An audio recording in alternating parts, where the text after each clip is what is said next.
சின்ன கிராமம். அந்த கிராமத்துல ஒரு வீடு. அந்த வீட்டில் ஒரு அழகான பாட்டி இருந்தாங்க. அவங்க பேரு பொன்னம்மா பாட்டி. ரொம்ப நல்லவங்க, அமைதியானவங்க, ரொம்ப பாசமானவங்க. அந்த பாட்டி சமைப்பதென்றால் மீன் குழம்பு வாசம் மட்டும் கிராமம் முழுக்க மணமணக்கும், நாக்கில் எச்சி ஊறும். அந்த பாட்டி வீட்டுக்கு பக்கத்துல தான் இருந்தான் சாமி. அவன் ஒரு சின்ன சோம்பேறி, பிளான் சாப்பாட்டு ராமன். அவனுக்கு வேலை எதுவும் பிடிக்காது. எப்போதும் படுத்து தூங்குவதுதான் வேலை.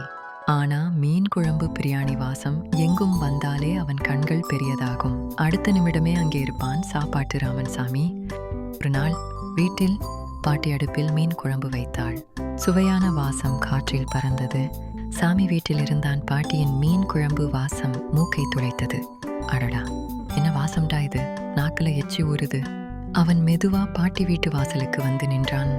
சாமி மனசுக்குள் யோசித்தான். நான் போய் நேரா கேட்டா பாட்டி தரமாட்டாங்க, எப்படி எடுத்துக்கலாம்? அவன் ஒரு நடிப்பு பிளான் போட்டான்.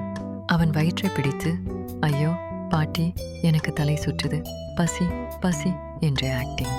பாட்டி உடனே கவலைப்பட்டார். ஏண்டா சாமி, சாப்பாடு இல்லையா? வாடா வந்து உட்கார் என சொல்லி பாட்டி உடனே ஒரு பெரிய பாத்திரத்தில் சூடான சாதம் பிளஸ் மீன் குழம்பு விட்டு கொடுத்தார். சாமி உள்ளுக்குள் சிரித்தான். பிளான் ஒர்க் ஆயிடுச்சு. அடுத்த நாள் மறுபடியும் வாசம். அப்படியே சாப்பிட்டான். 2ஆம் நாள் மீண்டும் சாமி ஆக்டிங். 2ஆம் நாளும் சாப்பிட்டான். 3ஆம் நாள் மீண்டும் பொய் சொல்லி மீன் குழம்பு சாப்பாடு சாப்பிட்டான் சாமி. இப்போ பாட்டி சந்தேகப்பட்டார். இவன் நம்மிடம் நாடகம் ஆடுகிறான், வரட்டும், நாளை பார்த்துக் கொள்வோம் என மனதில் நினைத்து கொண்டாங்க. அடுத்த நாள் அடுப்பை அணைத்து போட்டுவிட்டு படுத்து தூங்கிவிட்டார்கள். சமையல் பண்ணவில்லை. சாமி மெதுவாக பாட்டியை பார்க்க வந்தான். பாட்டி கத்தினாங்க, சாமி, இப்போ நான் மீன் குழம்பு வைக்கல, நீ ஏன் வந்திருக்க?